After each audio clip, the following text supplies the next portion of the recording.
ஆடவர் உலகம் வேட்டியில் உதயம். உதயம் வேட்டிகள் ஷர்ட்டுகள். குடும்பத்துக்காக பணியாற்றாமல் மக்களின் நலனுக்காக பணியாற்றியதால் மக்கள் மனதில் எம்ஜிஆர் இப்போதும் நிலைத்திருப்பதாக பிரதமர் கருத்து. தமிழக மக்களோடு ஜெயலலிதா எத்தகைய தொடர்பு கொண்டிருந்தார் என்பது தமக்கு தெரியும் என்றும் பேச்சு. தமிழ்நாட்டுக்கு முத்ரா கடன் திட்டம் மூலம் 2 லட்சம் கோடி ரூபாய் கடனாக வழங்கப்பட்டுள்ளதாக பல்லடம் பொதுக்கூட்டத்தில் பிரதமர் தகவல். தமிழகத்தில் 40 லட்சம் பெண்களுக்கு இலவச கேஸ் சிலிண்டர் இணைப்பு கொடுக்கப்பட்டுள்ளதாகவும் உரை. तमिलनाडु के लोगों के विकास और उनके हित के लिए काम किया और यही कारण है कि आज भी तमिलनाडु के घर घर में लोग நாட்டின் 2 பாதுகாப்பு தளவாட உற்பத்தி மையங்களில் ஒன்று தமிழ்நாட்டிற்கு வர உள்ளதாக பிரதமர் மோடி தகவல். 20,000 கோடி ரூபாயில் கட்டப்பட்ட ஜவுளி பூங்காவால் 2 லட்சம் கோடி ரூபாய் வருமானம் வருவதாகவும் உரை. தமிழகத்தை பல ஆண்டுகளாக கொள்ளையடித்தவர்கள் பாஜகவின் வளர்ச்சியை கண்டு அஞ்சுவதாக பிரதமர் பேச்சு.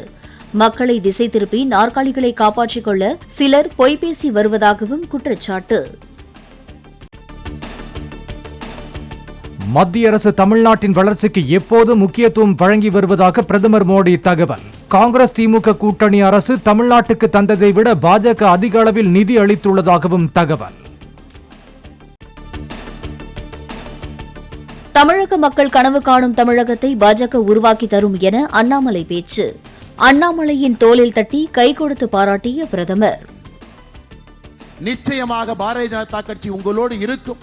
நீங்கள் கனவு காண்கின்ற தமிழகத்தை நாங்கள் உருவாக்கி காட்டுகின்றோம் என்கின்ற சத்தியத்தை உங்கள் முன்னால் வைத்து.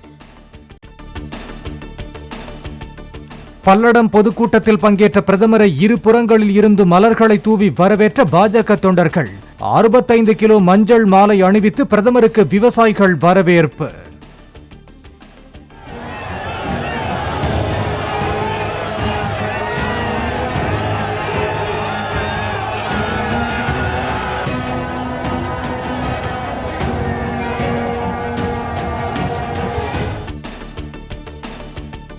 நீலகிரி பழங்குடி மக்கள் கையால் நெய்த சால்வை போர்த்தி பிரதமரை வரவேற்ற மத்திய அமைச்சர் எல் முருகன். ஜல்லிக்கட்டு போட்டிக்கான தடையை நீக்கியதை குறிக்கும் வகையில் காளை சிலையை நினைவு பரிசாக வழங்கிய அண்ணாமலை. தலைவர் இளஞ்சிங் அண்ணாமலை அவர்களும் கூட்டணி கட்சியினுடைய தலைவர் அவர்களும் நினைவு பரிசை வழங்குவார்கள்.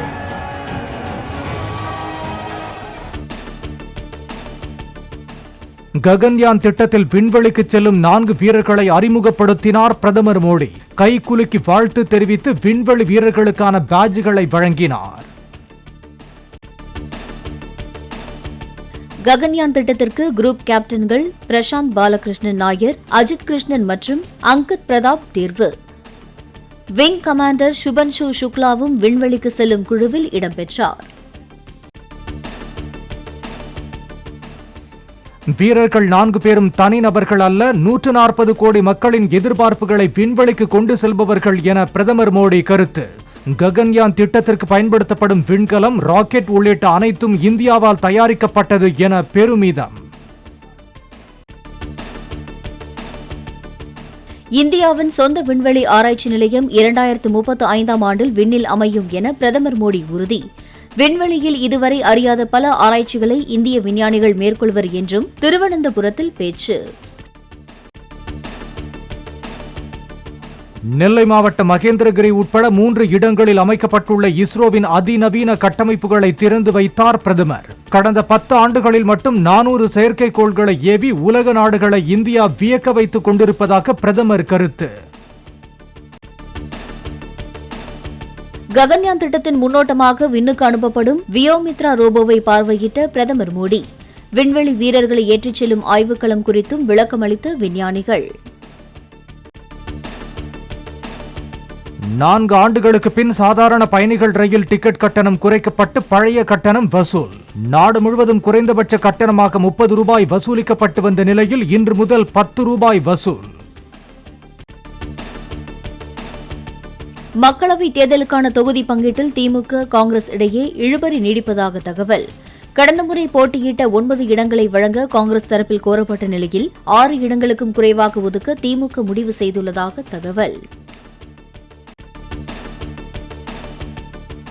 மாநிலங்களவை சீட் பெறுவதில் தேமுதிக உறுதியுடன் இருப்பதால் அதிமுகவுடன் கூட்டணி பேச்சுவார்த்தையில் இழுபறி என தகவல். தேமுதிக 7 மக்களவை தொகுதிகளை கேட்கும் நிலையில் 3 தொகுதிகள் வரை மட்டுமே ஒதுக்க முடியும் என அதிமுக தரப்பில் கூறப்படுவதாகவும் தகவல். சொத்து குவிப்பு வழக்கில் பொன்முடி தண்டனை பெற்றதை அடுத்து திருக்கோவிலூர் சட்டமன்ற தொகுதியும் காலியானதாக அறிவிக்க சட்டப்படி நடவடிக்கை. சபாநாயகர் அப்பாவு சென்னையில் பேட்டி. ஆந்திர அரசு பாலாற்றில் அணை கட்ட முயற்சிப்பதும் அதற்காக பட்ஜெட்டில் நிதி ஒதுக்கியதும் உச்சநீதிமன்றத்தை அவமதிக்கும் செயல் என அமைச்சர் துரைமுருகன் கண்டனம். தன்னிச்சையாக புதிய அணை கட்டுவது இரு மாநிலங்களின் நட்பிற்கு ஏற்றதல்ல என்றும் கருத்து. நில மோசடி வழக்கில் பாகிஸ்தான் முன்னாள் பிரதமர் இம்ரான்கான் குற்றவாளி என நீதிமன்றம் தீர்ப்பு. ஏற்கனவே 3 வழக்குகளில் தண்டிக்கப்பட்டு சிறையில் உள்ள இம்ரான்கானுக்கு இவ்வழக்கிலும் விரைவில் தண்டனை அறிவிக்கப்படும்.